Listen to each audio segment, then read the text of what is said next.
Music industry क्या है, एक आर्टिस्ट क्या होता है, एक सिंगर क्या होता है, और ख़ास करके वो सिंगर अगर किसी संगीत सम्राट के अंडर में है तो उसकी लाइफ कैसी होती है, और आज के ज़माने में और संगीत सम्राट के ज़माने में क्या फ़र्क है और वो फ़र्क को किस तरह से मिटाया जा सकता है, इन सारी चीज़ों को जो है इस वेब सीरीज़ के अंदर में पूरी तरीके से आपको दिखाया गया है। तो आज इस वीडियो में बंदिश बैंडिट्स का मैं पूरा जितना भी एपिसोड है, मतलब 10 एपिसोड है, ऑल एपिसोड्स का जो है मैं यहाँ पे स्टोरी एक्सप्लेन करने वाला हूँ। अगर आपको कोई भी चीज़ देख करके रह गया हो तो मैं यहाँ पे बताऊँगा पूरा स्टोरी और आपको समझाने की कोशिश भी करूँगा। इसके अलावा इसी वीडियो में आपको मिलेगा रिव्यू और स्पॉइलर भी। तो प्लीज़ वीडियो को आगे बढ़ाने से पहले एक बार डिस्क्रिप्शन चेक कर लेना, वहाँ पे मैंने दिया है टाइम लैप्स जिसमें आपको मिलेगा कि स्टोरी कहाँ तक है, उसके बाद से स्पॉइलर कहाँ पे है और रिव्यू कहाँ पे है। तो आप अपने हिसाब से जो है वीडियो को देख लेना and please have some patient. हो सकता है ये वीडियो जो है बहुत लंबी होने वाली हो क्योंकि मैं पूरी स्टोरी एक्सप्लेन करने वाला हूँ, और यूँ समझ लो कि आप 10 एपिसोड को जो है इस वीडियो को देख करके भी जो है थोड़ा अंदाज़ा लगा सकते हो, और आपको अगर पूरा देखने का इंटरेस्ट जाग गया तो प्लीज़ जा करके देख लेना। पर ये वेब सीरीज़ कैसा है, अच्छा है, बुरा है, आपको अपना 10 घंटा देना भी चाहिए या नहीं, वो सारी चीज़ों के बारे में बताऊंगा। तो चैनल पे बने रहे। वीडियो को आगे बढ़ाने से पहले आपको बता दूं कि आप देख रहे हो मिस्टर जीरो रिव्यू, मैं हूं मिस्टर जीरो। अगर आप चैनल पे नए हो तो प्लीज़ यार चैनल को सब्सक्राइब कर लो, बेल का बटन दबा लो, और हाँ चलो अब वीडियो को शुरू करते हैं।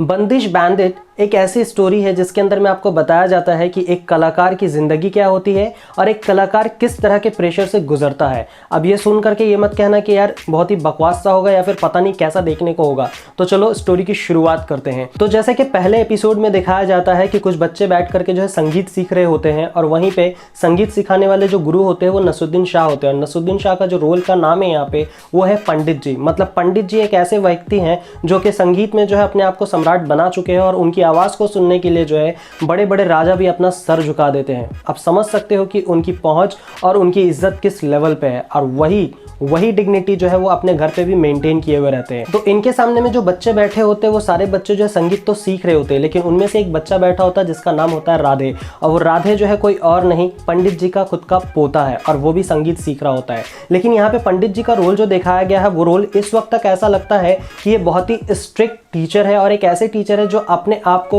पूरा गुरु साबित करते हैं। मतलब एक गुरु जो है हमेशा हर चीज़ में टोकता रहता है, हर चीज़ में ये बताता रहता है कि तुम कहाँ पे गलत हो, तुम कहाँ पे सही हो, और किस तरह से तुम्हें अपनी चीज़ों पे काम करनी चाहिए। और वो यहाँ पे बहुत ही अच्छे तरह से खुल के दिखा है, जिसके वजह से आपको हो सकता है कि नसरुद्दीन शाह यानी पंडित जी को देख करके बार बार आपको जो है अंदर से एक तरह का आपको चिढ़ महसूस होगी कि ऐसा क्यों कर रहे हैं। लेकिन एक बार आप सोच कर देखना कि लाइफ में जब भी आपने कोई चीज़ सच्चे मन से सीखना चाहा हो और आपको एक सच्चा गुरु मिला हो, तो आप दोनों के बीच का रिश्ता बिल्कुल ऐसा ही रहा होगा, ना कि प्यार मोहब्बत वाला कि वो बड़े प्यार से आपको सिखा रहे हैं। वो ऐसे सिखाते हैं जैसे कि कल ही आपका एग्जाम हो और कल ही आपको पूरी तरह से तैयार होना है। तो हर एक छोटी छोटी चीज़ पे टोकते रहते हैं, हर एक रियाज, हर एक राग पे वो टोकते रहते हैं कि यहाँ पे राधे गलत है, और राधे को इस बात से बहुत ज़्यादा चिढ़ होती है। लेकिन राधे भी ये सोच करके बैठा होता है कि भाई मैं कुछ भी हो जाए मैं अपने आप को प्रूव करूंगा और इनसे शाबाशी तो लेकर के रहूंगा। अब शाबाशी का यहाँ पे एक तरीका दिखाया होता है जिसको कहते हैं गंडा बंधन। गंडा बंधन मतलब गंडा मतलब होता है एक तरह का धागा, और वो हाथ में अगर गुरुजी ने बांध दिया तो समझ लो कि आप एक पक्के गायकार हो और संगीत के प्रति जो है आपको बहुत ही ज्यादा प्रेम है। तो इसी कोशिश में जो है राधे हमेशा लगा रहता है कि कैसे पंडित जी जो है इसके हाथ में गंडा बंधन कर दे और ये जो है अपने आप को प्रूफ कर पाए कि ये भी बहुत अच्छा गाता है। इसी प्रूफ करने के चक्कर में बहुत सारा पापड़ बेलना पड़ता है। लेकिन अब आ जाते हैं फैमिली स्टोरी के अंदर में। फैमिली के अंदर में हर एक बंदा जो है म्यूजिक से जुड़ा हुआ है। जैसे कि दादाजी संगीत सम्राट रह चुके हैं, पिता की बात की जाए तो वो भी संगीत सम्राट के नीचे में एक बार गायकी सीख चुके हैं। लेकिन संगीत सम्राट यानी पंडित जी का हमेशा ये कहना रहा है कि गाना सिर्फ गाना होना चाहिए, ना कि आपका व्यापार होना चाहिए। तो आप कभी भी बाहर जाकर के ये गाना नहीं गा सकते, आप सिर्फ शौक के लिए या फिर लोगों के कहने पे आप थोड़ा सा गा सकते हो, लेकिन इसको बिजनेस नहीं बना सकते। जिसके वजह से जो है राधे के जो डैड रहते हैं वो कभी भी लाइफ में आगे सफलता नहीं पा पाते हैं। उसके साथ साथ दिखाया जाता है कि उनका जो काका का रोल प्ले कर रहे हैं वो काफ़ी यंग रहते हैं, और काफ़ी ज़्यादा देखा जाए तो कॉमेडी भी करते हैं वो इस सीरीज़ के अंदर में। अब वो कॉमेडी कैसे करते हैं आपको देखना पड़ेगा। तो वो भी देखा जाए तो बहुत अच्छे गायकार रह चुके हैं। इसके अलावा अगर माँ की बात की जाए तो इस बात को यहीं पे रहने देते, कहानी थोड़ा आगे बढ़ने दीजिए, फिर आपको मैं पूरी तरह से बताऊंगा। अब यहाँ पे बात करते हैं तमन्ना की। तमन्ना मतलब इस वेब सीरीज के अंदर में as a heroine, as a female lead पे काम करने वाली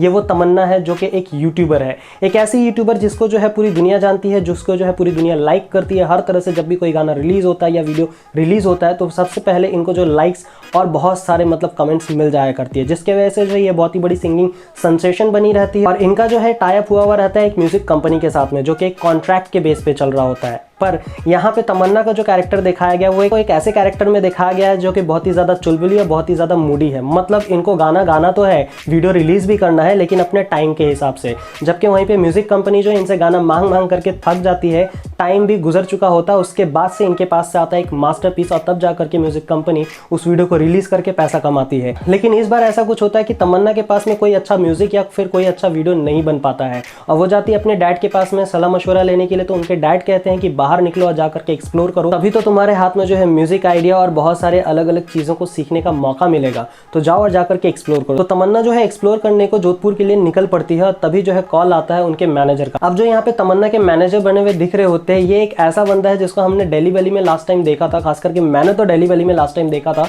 उस वक्त में वो काफ़ी मोटे हुआ करते थे और उनका जो कैरेक्टर इतना फनी था कि देख करके आप मानो पूरे तरह से लोट पोट के हंसने वाले रहोगे। अगर आपने नहीं देखा तो प्लीज़ जाकर के देख लेना ज़रूर। और यहाँ पे भी जो उनका रोल जो है बहुत ही दमदार रहा है। इनका रोल कुछ इस तरह से रहता है जो कि मेट्रो सिटी के अंदर में एक बहुत बड़े कंपनी के अंदर में एक मैनेजर का रोल होता है, जैसा बिल्कुल वैसे ही। मतलब ये किसी को भी किसी हद तक मना सकते हैं, मतलब हद नहीं, हद पार करके भी मना सकते हैं और ये कोई भी हद गुजर जाना चाहते हैं किसी इंसान को मनाने के लिए या फिर बॉटल में उतारने के लिए। और यही वो काम करते बार बार तमन्ना और राधे के साथ में।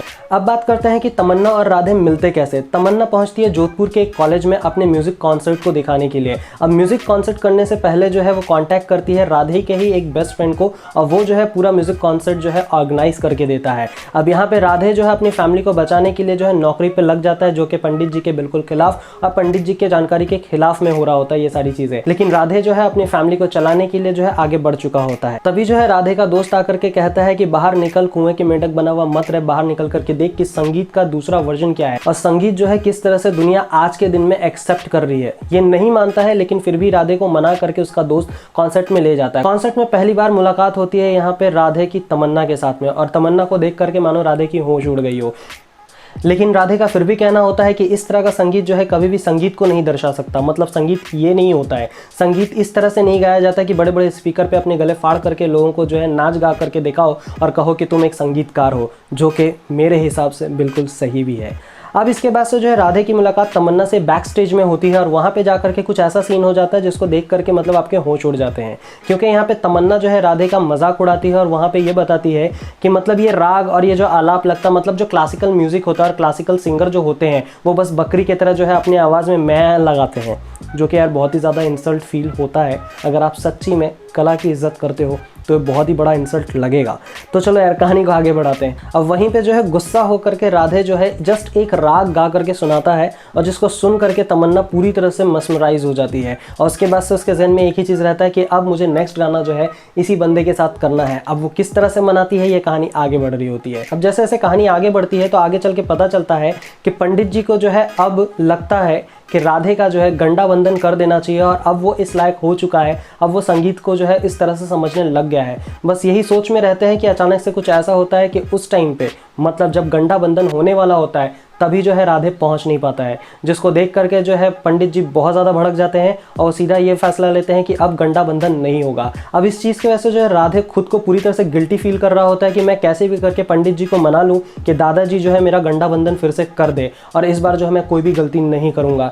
लेकिन फिर भी ऐसा नहीं हो पाता। तभी उसको जो है अपने चाचा से पता चलता है कि चाचा भी बहुत अच्छे म्यूजिशियन, बहुत अच्छे गायकार बन सकते थे, लेकिन उनको किसी और से प्यार हो गया था, जिसके वजह से जो है पंडित जी ने उनको जो है ये गंडा बंधन करने ही नहीं दिया। और वैसे भी आपकी जानकारी के लिए बता दूं कि पंडित जी ने अपनी पूरी लाइफ में मतलब पूरी जीवन काल में सिर्फ 7 लोगों का ही गंडा बंधन किया है और वो भी 7 लोग बहुत ही ज़्यादा अलग और बहुत ही ज़्यादा डिजर्विंग थे। इसलिए अब चाचा जी का कहना होता है कि तेरा गंडा बंधन तो होने से रहा है, लेकिन तू एक काम कर सकता है। अब वो क्या है? वो है शुद्धिकरण, मतलब संगीत के प्रति खुद को शुद्धिकरण करना। और वो शुद्धिकरण बहुत ही अलग तरह से होता है। तो ये सारी बातों को सुन करके राधे जो है पंडित जी के पास जाता है और जाकर के कहता है कि मुझे शुद्धिकरण करना। और पंडित जी ये समझाते हैं कि शुद्धिकरण करना इतना आसान नहीं होता, क्योंकि इस विधि के अंदर में, इस कार्य के अंदर में आपको गांव से बाहर जाकर के नटराज की एक मंदिर है जो कि काफ़ी ऊंची पहाड़ी के ऊपर में है, वहाँ पे जाकर के आपको रहना होगा बिना वस्त्र के। मतलब सिर्फ आप ओढ़ने वाला कपड़ा ले सकते हो, जो कि नॉर्मल लाइफ में कपड़ा पहनते हो वैसा नहीं पहन सकते। नेक्स्ट स्टेप ये है कि आपको सूर्य उदय से लेकर के सूर्य अस्त तक आपको वहीं पे रियाज करना है। आप कोई भी व्यापार नहीं कर सकते, कोई भी नौकरी नहीं कर सकते। आप खुद के खाने के लिए जो है लोगों के घर घर जा करके भिक्षा मांगोगे। अगर वहाँ से नहीं मिली तो आपको मंदिर के बाहर में बैठ करके भिक्षा मांगना पड़ सकता है। और इस तरह से जो है आपको अपने रियाज पे काम करना होगा और जैसे ही लगे कि आप तैयार हो तो 7 मोमबत्ती का रियाज करना होगा और हर मोमबत्ती एक पहर के लिए होता है। So let me tell you, एक मोमबत्ती मतलब 3 घंटा और 7 मोमबत्ती मतलब 21 आवर्स यानी 21 घंटा, और उसके बीच में सिर्फ आपको 3 घंटे का ब्रेक लेना है। यानी कंटिन्यूसली 21 आवर्स के लिए आपको सिर्फ और सिर्फ रियाज करके दिखाना होगा, वो भी अपने गुरुजी के नज़र के सामने। मतलब it is not so easy man, it's like impossible. इसके साथ साथ पंडित जी ये भी बताते हैं कि इस एग्जाम पे अगर तुम फेल हो गए, मतलब ये इम्तिहान, ये परीक्षा में अगर तुम फेल हो गए तो आगे कभी जिंदगी में गाना नहीं गाओगे और संगीत से जो है हमेशा के लिए दूर हो जाओगे। इन सारी शर्तों को मानते हुए जो है राधे मान जाता है और गांव से बाहर निकल जाता है और जाने के बाद में उसी तरह की लाइफ जी रहा होता है। मतलब सुबह से शाम तक रियाज करना, भिक्षा मांग के खाना खाना और खुद को जो है रियाज में पूरी तरह से झोंक देना। अब इसी बीच जो है तमन्ना राधे को ढूंढते रहती है कि राधे एग्जैक्टली गया कहाँ है, मुझे उसके साथ में एक गाना गाना है ताकि इसका भी कॉन्ट्रैक्ट जो है टूटने से बच जाए और इसको एक अच्छा सा वीडियो मिल जाए। लेकिन राधे के दोस्त से जब तमन्ना को यह पता चलता है कि राधे ने जो है शुद्धिकरण के लिए खुद को जो है पहाड़ी के ऊपर में कैद कर लिया और भिक्षा मांग करके जिंदगी गुजार रहा है, उससे रहा नहीं जाता और वो लिटरली जा करके देख रही होती है कि वो किसी मंदिर के बाहर में बैठ करके भिक्षा मांग करके खाना खा रहा होता है और उसने मौन व्रत भी रखा है कि किसी और से, संगीत के अलावा किसी और से जो है वो कोई कन्वर्सेशन नहीं कर सकता है। उसी वक्त में जो है वो उसको 2 लाख का चेक दे रही होती है, लेकिन वो 2 लाख का चेक ले भी नहीं सकता है और वो पूरी तरह से वो चेक उसको लौटा देता है। अब यहाँ पे एक कैच है जो आपको समझाना जरूरी है। राधे के घर के अंदर में बहुत बड़ी प्रॉब्लम चल रही है। वो प्रॉब्लम ये है कि राधे के डैड ने एक समय पे 1.5 करोड़ रुपए का लोन लिया था बैंक से। अब वो बैंक को पैसा लौटा नहीं पा रहे बोल करके बैंक बार बार इनके घर पे दस्तक दे रही है कि ये घर खाली कर दो, हमें ये घर जब्त करना है। अब इन सारे प्रॉब्लम के होने के बावजूद भी ये 2 लाख का चेक ठुकरा देता है, ये बहुत बड़ी बात होती है। सो आप समझ सकते हो कि किस तरह का डेडिकेशन है म्यूजिक के प्रति यार। मतलब इस बंदे ने जो चीज करके दिखाया है ना boss, it's truly hats off. और जब आप ये सारे सीन देखोगे तो आपकी जान यहाँ पे अटक जाएगी, मेरी तो अटक ही गई थी। जो म्यूजिक हम और आप समझते हैं बॉस, ये बहुत अलग दिखाया है कि म्यूजिक का प्यार क्या होता है, म्यूजिक एग्जैक्टली होता क्या और एक कलाकार असलियत में क्या होता है। तो चलो यार कहानी को आगे बढ़ाते। मैं यहाँ पे वो सीन को स्किप कर रहा हूँ ताकि जब आप वेब सीरीज देखने के लिए बैठो तो ये सीन आपको बहुत ही यूनिक और बहुत ही डिफरेंट लगे और जिसको देख करके आपको इस वेब सीरीज से जो है प्यार होना लाजमी हो जाता है। तो यहाँ पे वो सीन को स्किप कर रहा हूँ कि किस तरह से जो है राधे ने अपना पूरा 7 मोमबत्ती का रियाज अपने गुरुजी के सामने में बैठ करके पास किया और किस तरह से जो उनका गंडा बंधन हुआ। तो चलो आगे की कहानी क्या है वो मैं बता देता हूँ। तमन्ना फाइनली राधे से मिलती है, लेकिन कई सारी शर्तों के बाद में जो है राधे मान जाता है कि उसके साथ में जो है ये एक गाना बनाएगा और वो गाना जो है यूट्यूब पे रिलीज होगा। लेकिन उसमें शर्त ये रहता है कि ये अपना शक्ल नहीं दिखाएगा, जिसकी वजह से राधे यहाँ पे बनता है मास्क मैन सिंगर, मतलब एक ऐसा सिंगर जिसने अपना शक्ल नहीं दिखाया। आप कोई कमेंट पे जाकर के ये नहीं लिखेगा कि ये भाई किसी और मूवी से इंस्पायर है और उस मूवी में ऐसा दिखाया गया है। वो बहुत अलग मूवी है, ये बहुत अलग वेब सीरीज है। तो यकीन मानो यार बहुत ही डिफरेंट चीज आपको यहाँ पे मिलने वाला है। अब बात करते हैं कहानी के एक ऐसे हिस्से के बारे में जो कि पूरी कहानी में थ्रिल लेकर के आ जाता है और वो बंदा कोई और नहीं अतुल कुलकर्णी एज अ दिग्विजय। दिग्विजय वो बंदा रहता है जो कि कहानी में आते ही पूरी तरह से तहलका मचा चुका होता है। मतलब जिस कहानी को अभी तक आप एक म्यूजिक समझ करके एंजॉय कर रहे थे, वहां से एक थ्रिल वाला पार्ट आ जाता है। दिग्विजय की इस वेब सीरीज में एंट्री होते ही जो है मानो पंडित जी की होंच उड़ गई और पंडित जी को आकर के सीधा ये दावा करता है कि ये गंडा बंधन तो हो चुका है लेकिन ये घराना मेरा होगा। भले से गंडा बंधन किसी और का हुआ हो लेकिन ये घराना मेरा है, यहाँ की संगीत मेरी है, यहाँ के संगीत का स्टाइल मेरा है। जैसे कि आपको मैंने बताया था कि गंडा बंधन के बाद में सीक्रेट्स ऑफ म्यूजिक बताया जाता है। मतलब जो एक घर के स्पेशलिस्ट होते हैं, मतलब एक घराने का स्पेशल म्यूजिक होता है, उसके टेक्निक एंड ट्रिक्स जो है वो दिया जाता है गंडा बंधन जिनको हुआ होता है और वो फिर उस तरह के गाने को गाने का जो है पूरी तरह से मतलब हक रखता है। अब वो हक लेने के लिए आ जाता है यहाँ पे कौन, अतुल कुलकर्णी एज अ दिग्विजय। फिर यहाँ पे राज खुलता है कि ये दिग्विजय कौन है। दिग्विजय जो है पंडित जी की पहली बीवी से पहला बेटा है और उसके बाद से जो है उनको किसी और से प्यार हो गया था और जिस औरत से प्यार हुआ था वो औरत के साथ में जो संसार हुआ था वो संसार ये है जिसमें राधे और उनके डैड, उनके चाचा और उनकी मम्मी है। ये कहानी रहती है यहाँ पे दिग्विजय की और दिग्विजय आकर के अपना पूरा तरह से हक मांगने के लिए उतावला हो चुका होता है। अब कहानी इस मोड़ पे आकर के जो है पूरी तरह से एक जंग छिड़ देती है कि भाई कौन बेटर गाता है, दिग्विजय या राधे। दोनों के बीच में सबसे बेटर कौन गाता है और दोनों अपने तरफ से पूरा जान लगा देते हैं। अब यहाँ पे जैसे ट्रेनिंग शुरू होती है, ट्रेनिंग शुरू होने के बीच में बहुत सारे ट्विस्ट एंड टर्न है। ट्विस्ट एंड टर्न ये है कि तमन्ना को जो है अपना कॉन्ट्रैक्ट को कंटिन्यू भी करना है और दूसरी तरफ में जो है यहाँ पे राधे को जो है अपना रियाज भी कंटिन्यू करना है। राधे को रियाज कंटिन्यू करना इसलिए जरूरी है क्योंकि दादाजी के साथ में अगर एक भी दिन रियाज मिस हुआ तो दादाजी पूरे तरह से भड़क जाएंगे। अब उनको भी मेंटेन करना है, घर वालों को भी मेंटेन करना और यहाँ पे कॉन्ट्रैक्ट भी कंप्लीट करना है। इसी बीच में जो है एक चीज निकल कर सामने आती है कि मास्क मैन जो पूरे यूट्यूब में वायरल हो रहा है वो है कौन, और वो चीज़ जो है हाथ लग जाता है यहाँ पे दिग्विजय के। और ये मास्क मैन का राज जो है इससे पहले जो है राधे के डैड ने भी पकड़ लिया होता है, पर वो इसलिए छोड़ चुके होते हैं क्योंकि वो कहते हैं कि अच्छा है तुम इस तरह से काम कर रहे हो, कुछ पैसे कमा करके हमारा जो लोन है वो उतार सकते हैं, वरना हम बेघर हो जाएंगे। इन सारी चीज़ों को जो अच्छे तरीके से संभाला गया ही था कि उसके बाद में जो है दिग्विजय ने आकर के ये राज खोल दिया पंडित जी के सामने में, और पंडित जी इस चीज़ को सुनते ही पूरे तरह से मौन में चले जाते हैं। मतलब वो आज के बाद से किसी और से कभी बात नहीं करेंगे। अब यहाँ पे मेन मुश्किल आकर के ये खड़ी हो जाती है कि अब राधे को कौन जो है इस कंपटीशन के लिए रेडी करेगा। अगर वो कंपटीशन हार गया तो इस घराने का सारा म्यूजिक का हक जो है उस बेटे के हाथ में चला जाएगा, जो बेटा कभी साथ में था ही नहीं, जो कभी पंडित जी को अपना माना ही नहीं, उसके हाथ में इस घराने का पूरा गाने का टेक्निक्स चला जाएगा और सिर्फ उसे ही वो सारे राइट्स रहेंगे उन सारे गाने को गाने का। तो भाई ये बहुत बड़ी प्रॉब्लम रहती है, और इस प्रॉब्लम को सॉल्व करने का तरीका किसी को समझ में नहीं आ रहा होता है कि अचानक से एक राज खुलता है, और वो राज ये खुलता है, और वो राज ये रहता है कि राधे की जो मम्मी है यानी मोहिनी जो है एक टाइम पे बहुत अच्छी सिंगर रहती है, जो कि टीन एज में रहती है, यानी 16 साल की उम्र में एक ऐसी सिंगर बनती है जिन्होंने संगीत सम्राट यानी पंडित जी को टक्कर देकर के मुकाबले में हरा दिया था। अब यहाँ से राज खुलता है कि वो बहुत बड़ी सिंगर रह चुकी है, लेकिन शादी के बाद उन्होंने गाना बंद कर दिया है। यहाँ पे भी कैच है, प्लीज़ बने रहो, स्टोरी अभी बहुत बाकी है। तो भाई मोहिनी यानी राधे की मॉम कहती है कि आज से मैं तुझे ट्रेनिंग दूंगी, और ट्रेनिंग देने का जो तरीका होता है, म्यूजिक का ट्रेनिंग देने का तरीका यहाँ पे दिखाया जाता है कि आपको सब्जी काटना है, आपको कपड़े धोना है, आपको नहाना है, आपको झाड़ू लगाना है। अब आप सोच रहे होगे संगीत से इन सारी चीज़ों का क्या लेना देना है।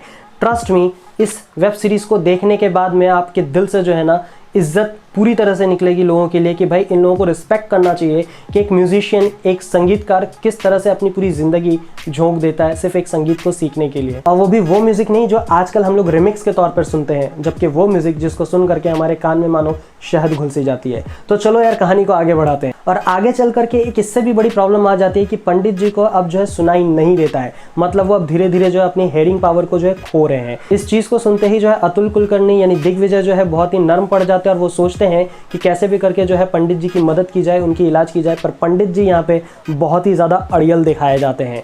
यहाँ पे अगर मैं कहूँ, अब यहाँ पे राज खोलने लायक है कि पंडित जी जो है एक ऐसे कैरेक्टर वाले बंदे हैं जो गुरु तो बहुत अच्छे हैं, लेकिन पर्सनल लाइफ में इंसान बहुत ही घटिया नहीं बोल सकते पर बुरे हैं, बहुत ही बुरे हैं। क्यों है बता देता हूँ। बार बार जो है राधे ये सोच रहा होता है कि बार बार मेरी मम्मी का ख्याल रखने के लिए यहाँ पे दिग्विजय क्यों आ जाते हैं, और दिग्विजय का मेरी मम्मी के साथ में रिलेशन क्या है। तो रिलेशन खुल करके ये निकलता है कि राधे की जो मॉम है और दिग्विजय जो है दोनों के बीच में जो है अफेयर था, मतलब सच्चा प्यार था, और उस प्यार को तोड़ने वाले कोई और नहीं राधे के दादाजी यानी पंडित जी है। पंडित जी जब अपने एक कंपटीशन में इनसे हार जाते, यानी मोहिनी यानी राधे के मॉम से कंपटीशन हार जाते, तब उनके दिमाग में एक प्लान आता है कि अगर ये ऐसे ही गाती रही तो फिर मैं संगीत सम्राट नहीं रहूँगा। तो वह आगे चल करके क्या करते हैं कि इनका हाथ मांगने पहुंच जाते हैं राधे के डैड के लिए। पर वहां पे जाने के बाद पता चलता है कि मोहिनी के डैड बहुत ही ज़्यादा बुरी और खस्ता हालत में, उनकी घर तक जो है गिरवी रखी हुई है, और उस घर को बचाने के लिए वो जी जान लगा रहे। तभी वहाँ पे ये एक प्रस्ताव रखते हैं कि अपनी बेटी की शादी अगर मेरे बेटे से करवा दिए तो मैं तुम्हारे घर को और तुम्हारे आने वाले टाइम में जो भी ज़रूरतें हैं वो मैं पूरी कर सकता हूँ। यानी सिर्फ ये एक तरीका होता है कि वो सिंगर जो कि राधे की मॉम जो मोहिनी जी है वो कभी भी और आगे ना गा पाए। अब यहाँ पे जैसे ही दूसरा दिन होता है कहानी के अंदर में, सेकेंड डे में ये दिखाया जाता है कि मोहिनी के डैड यानी राधे के नाना जी जो है राधे की मॉम को लेकर के पंडित जी यानी राधे के डैड के पास, राधे के दादाजी के पास में जाते हैं, और जा कर के कहते हैं कि मुझे अभी अभी पता चला है कि मेरी बेटी जो है आप ही के बेटे से प्यार करती है, लेकिन वो बेटा जो है ये नहीं, ये बेटा है यानी दिग्विजय, यानी आपकी पहली पत्नी से जो बेटा है उससे मेरी बेटी जो है प्यार करती है। आप अगर मेरी बेटी का हाथ जो है दिग्विजय के हाथ में देंगे तो काफ़ी बेहतर होगा। ये सुन करके वो हाँ तो बोल देते हैं, लेकिन कहते हैं कि अगर ऐसा हो गया तो ठीक है, आप शादी तो करवा दो, लेकिन मैं आपके घर को नहीं बचा सकता। यानी एक अनवांटेड तरीके से, मतलब इनडायरेक्टली तरीके से जो है यहाँ पे एक प्रेशर बनाया जाता है कि मैं अगर तुम्हारी बेटी की शादी मेरे बेटे से नहीं करवा सका तो तुम अपना घर खुद ही बचा लो। इस प्रेशर में आकर के जो है यहाँ पे राधे की मॉम ने जो है राधे के डैड से शादी कर ली, और यहाँ से जो है संगीत सम्राट जो है पूरी तरह से वन एंड ओनली संगीत सम्राट बने रहे। अब यहाँ से कहानी को आगे बढ़ाते हैं, थोड़ा सा तमन्ना के साइड में लेकर जाते हैं। तमन्ना अपनी लाइफ में बहुत सारी चीज़ें अचीव करना चाहती है, लेकिन वो अचीवमेंट हो नहीं रहा होता है। एक टाइम के बाद में आकर के जैसे कि उसने देखा कि राधे जो है सिर्फ संगीत को पाने के लिए, संगीत के अंदर में डेडिकेशन दिखाने के लिए जो है अपने आप को भिक्षुक भी बना दिया है, मंदिर के बाहर में बैठ करके भिक्षा तक मांगने लग गया। वो उस वक्त समझ जाती है कि मैं रियल सिंगर तो नहीं हूँ। अब यहाँ पे जो है म्यूजिक कंपनी जो है बार बार कह रही होती है कि उसको लेकर के सामने आओ और तुम्हें बाद में देखेंगे। मतलब म्यूजिक कंपनी हमेशा उन लोगों को पीछा करती है जो कि बहुत बड़ी टैलेंट है या बहुत बड़ी सेंसेशन है। टैलेंट यहाँ पे बाद में दिखाया गया, सबसे पहले दिखाया गया कि सेंसेशन मतलब ऑडियंस किसको देखना चाहती है, किसके वजह से व्यूज हमारे चैनल पे आ रही है, उसी को लेकर के सबसे पहले आगे आ रही होती है। अब यहाँ पे जो तमन्ना की मॉम और डैड बनते हैं वो देखा जाए कलर्स एंटरटेनमेंट के अंदर में बहुत बड़े मतलब एक दिग्गज चेहरा है। मतलब ना आना इस देश लाडो और उड़ान के अंदर में वो लेडी जो है बहुत ही भयानक रोल प्ले कर चुकी है और उन्हीं का हस्बैंड या फिर कोई और रोल में उनके डैड भी देखे गए हैं। यहाँ पे बहुत ही स्ट्रिक्ट मॉम, एक बहुत ही लविंग फादर, इन दोनों का कॉम्बिनेशन दिखाया जाता है तमन्ना के मॉम एंड डैड के रोल में। अब यहाँ पे देखने के बाद में आप एक चीज समझ जाओगे कि म्यूजिक ब्रांड्स जो है किसके साथ में काम करती है। अभी फिलहाल में जैसे नेपोटिज्म चल रहा था बिल्कुल उसी तरीके से यहाँ पे पोर्ट्रे किया गया है कि म्यूजिक कंपनी ने अपना एक ग्रुप बना के रखा है और उनका भी एक आर्टिस्ट होता है। मतलब वो आर्टिस्ट सिर्फ इसी चैनल के लिए गाएगा, किसी और चैनल के लिए नहीं। अब वो गाना चाहे जितना भी घटिया हो, जितना भी अच्छा हो, बस इसी चैनल के लिए गाएगा। तो ये चीज आपको समझ में आ गया कि ये सारी चीज किसके तरफ इशारा करती है। तो भाई ओवरऑल अगर देखा जाए तो यहाँ पे ये झलक जो है बहुत ही स्मार्टली दिखाया गया है। अब हो सकता है कि आप कहोगे कि यहाँ पे राधे के जितने भी दोस्त हैं और तमन्ना के जो दोस्त हैं ये लोग इतनी गंदी लैंग्वेज में बात क्यों कर रहे हैं। तो लेट मी एक्सप्लेन यू कि यहाँ पे जो है राजस्थान के अंदर में एक क्लासिकल सिंगर और एक संगीत सम्राट के घर के अंदर का जो माहौल है और बाहरी दुनिया का जो माहौल है, मतलब जहाँ पे च से जो वर्ड शुरू होता है वो बहुत ही ईजिली बोल दिया जाता है और यहाँ पे जो है साले भी बोलना जो है बदतमीजी माना जाता है। अब इन दोनों का कॉम्बिनेशन ऐसे ही दिखाना बहुत ज़्यादा ज़रूरी था। अब अगर आपको कन्फ्यूजन ये है कि यहाँ पे तमन्ना को दूर क्यों किया गया, मतलब क्लाइमैक्स के अंदर में ये दिखाया जाता है कि आखिर में दिग्विजय और राधे के बीच में जो कंपटीशन होता है, सिंगिंग कंपटीशन, जो जंग रहता है, वो जंग जो है राधे जीत जाता है और जीतने के बाद में वहां से ये वॉकआउट क्यों कर जाती है, तमन्ना वहां से निकल क्यों जाती है। सबसे पहली बात, तमन्ना ने ये चीज एक्सप्लेन कर ही दिया था कि उसने अपने लाइफ में कुछ भी नहीं किया जो कि राधे ने कर लिया है। वो जो कुछ भी बनी है सिर्फ और सिर्फ राधे की वजह से, लेकिन अब वो जो है अपना एक खुद का अस्तित्व बनाना चाहती है। वो खुद को साबित करना चाहती है कि वो अच्छी परफॉर्मर नहीं बल्कि एक अच्छी सिंगर भी है और उसी वजह से जो है उसने एक क्लासिकल सिंगिंग स्कूल में जो अपना एडमिशन करवा लिया है और वहां से सीखने के बाद ही लौटेगी, जो कि बहुत ही अच्छा एंडिंग है, जो कि ऐसा बिल्कुल नहीं दिखाया गया जो कि बॉलीवुड मूवीज के अंदर में दिखाया जाता है कि भाई हीरो हीरोइन एंड में मिल ही गए हैं। हाँ, अब इसके अंदर में भाई आपको एक थोड़ा सा डिस्क्लेमर दे देता हूं कि इस वेब सीरीज को देखने के टाइम पे प्लीज बी वेयर, क्योंकि इसके अंदर में रंगारंग कार्यक्रम कभी भी शुरू हो जाता है और वो रंगारंग कार्यक्रम देख करके ये बिल्कुल भी मत कहना कि ये जबरदस्ती घुसेड़ा गया है, क्योंकि यहाँ पे दिखाया गया कि तमन्ना ने जो है राधे को उस मूड में गवाने के लिए उसको वो एक्सपीरियंस देने की कोशिश की है जो कि हर एक लव स्टोरी के अंदर में दिखाया जाता है। इंस्पिरेशन दिखाया जाता है कि इंस्पिरेशन कैसे पाया जाता है। अब भाई उस चीज़ को देख करके बिल्कुल भी बुरा मानने वाली चीज़ नहीं है, क्योंकि यहाँ पे काफ़ी वाजिब सा लगता है। अब रही बात इसके अंदर में कुछ छोटी मोटी चीज़ें जो कि आपको समझ में नहीं आ रही हो, तो आप एक बार फिर से देख लेना वीडियो को, आपको बिल्कुल समझ में आ जाएगा कि ऐसा क्यों है। तो चलो यार, अब मैं बता देता हूँ कि मुझे इस पूरी वेब सीरीज़ के अंदर में क्या अच्छा लगा। इस पूरे वेब सीरीज़ के अंदर में आपको सबसे ज़्यादा चौंकाने वाली कोई चीज़ अगर लगेगी तो वो है इसके अंदर में जब भी रियाज या कंपटीशन या फिर जब भी कोई गाने को गुनगुनाते हुए दिखाया जाता है, वो कैरेक्टर बहुत ही अच्छे से जो है निभा रहा होता है। मतलब देख करके ऐसा बिल्कुल भी नहीं रख रहा होता है कि ये प्लेबैक सिंगिंग चल रहा है और उसके ऊपर में ये लोग एक्टिंग कर रहे हैं। मतलब आप समझ लो कि जब इस सीरीज़ को आप देख रहे होगे तो आपको एक एक फ्रेम में ये समझ में आएगा कि इन लोगों ने उस शूट को कंप्लीट करने के लिए खुद भी रियाज का प्रैक्टिस किया है, भले से बोल करके नहीं पर लिपसिंग की प्रैक्टिस बहुत ही बेहतरीन तरीके से किया है। और यहाँ पे जो भी आप आवाज़ सुनोगे वो पूरा का पूरा जो है माधवन सर के टीम का है और माधवन सर का है। मतलब आप जो भी आवाज़ सुनोगे, भले से वो छोटा सा राग हो, थोड़ा सा मुड़की हो या फिर ठुमरी हो, कुछ भी हो, वो सारी चीज़ें जो है इसके अंदर में पूरे के पूरे माधवन सर की टीम ने किया है और ये आपके कान को वो राहत देगी जो अब तक किसी म्यूज़िक ने जो है कई सालों में नहीं दिया है। तो मेरे हिसाब से ओवरऑल ये एक म्यूज़िकल वेब सीरीज़ है और इसको देखने के बाद आप बोलोगे कि यार अमेज़ॉन का अब तक का जो सब्सक्रिप्शन था वो अब मेरा पूरा हो चुका है और मेरा पैसा पूरी तरह से वसूल हो गया है।